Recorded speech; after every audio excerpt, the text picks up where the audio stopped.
Now, the key to surviving in this situation is to have gold and silver, because they will be sought by anyone who wants to have some stability, who wants to preserve the real value of their wealth. Certainly, this is the beginning of the end, if you like, of fiat currencies. I have no doubt about that whatsoever. And the thing that is so important in this is to understand why interest rates are going to rise and why interest rates are going to undermine financial assets, and why, by continuing to rise, they will also undermine physical assets. And we're talking about everything from residential property to the values of businesses and so on and so forth. We see prices rising quite sharply. This is unexpected. We're told it's transient.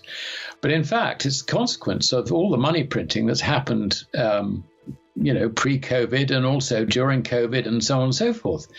You debase the currency, you decrease its purchasing power, and that's basically what's happening. And fairly shortly, you're going to find pressure for interest rates to start rising.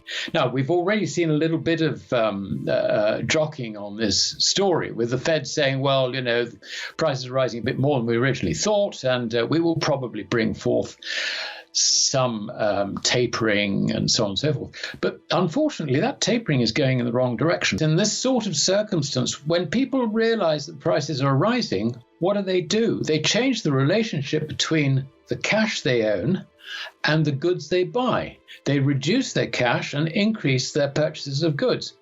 So that if you look at essentials, and this is really where it does matter, not the sort of luxury stuff or the expensive holidays and so on.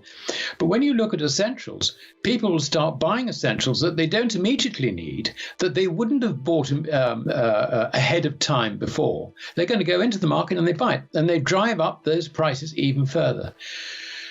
The consequence of that is that interest rates will rise. Now, this matters because as far as foreigners are concerned, they see rising interest rates. That equates to falling bond prices, and it equates also to falling equity prices.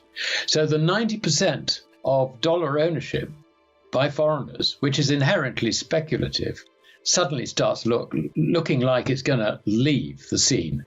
And that becomes a major problem.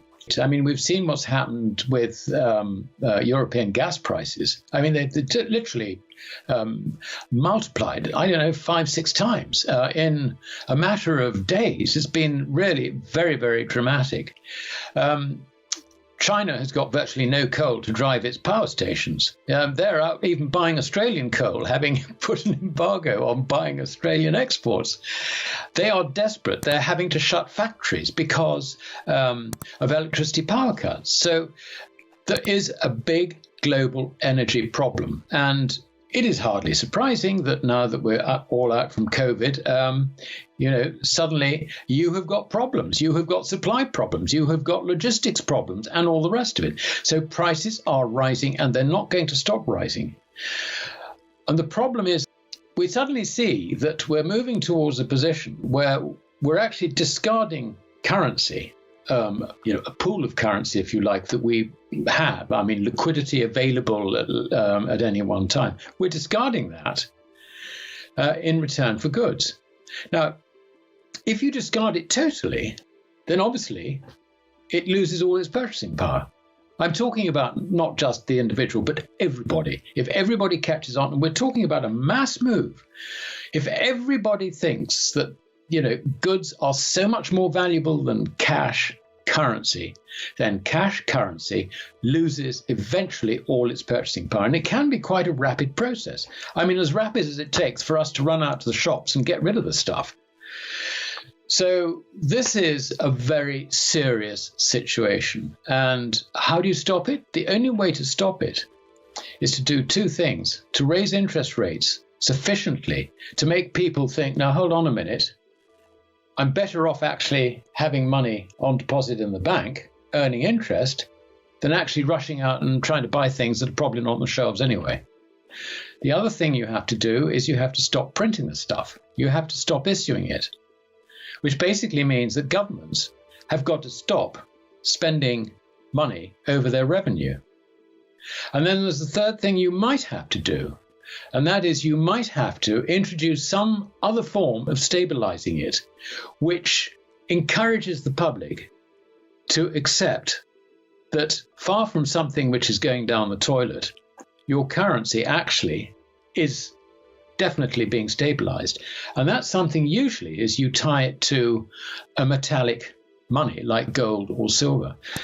So you've really got to, the first two things you must do: raise interest rates, stop printing money. The third thing you might be forced to do, and that is to introduce some form of gold standard. And that's got to be credible if you do it. So gold and silver are vital, and you can use gold and silver to acquire the assets which you need, or you decide that you may need after the dislocation is over. The dislocation may last. If governments continue, the dislocation could last for some time. If, on the other hand, governments stand back and can't do anything about it, and people sort it out themselves, then I think the dislocation is an 18th month wonder, no more than that. What emerges as credible currency after that, of course, is a completely different subject. But until that bridge is crossed, then gold and silver are the only things that you can really use, which will be recognized as money by anyone else. It's the unwinding, if you like, of Gresham's law. They'll come back into circulation. Now, the key to surviving in this situation is to have gold and silver, because they will be sought by anyone who wants to have some stability, who wants to preserve the real value of their wealth. So gold and silver are vital, and you can use gold and silver to acquire the assets which you need, or you decide that you may need after the dislocation is over. The dislocation may last. If governments continue, the dislocation could last for some time. If, on the other hand, governments stand back and can't do anything about it, and people sort it out themselves, then I think the dislocation is an 18th month wonder, no more than that. What emerges as credible currency after that, of course, is a completely different subject. But until that bridge is crossed, then gold and silver are the only things that you can really use, which will be recognized as money by anyone else. It's the unwinding, if you like, of Gresham's law. They'll come back into circulation.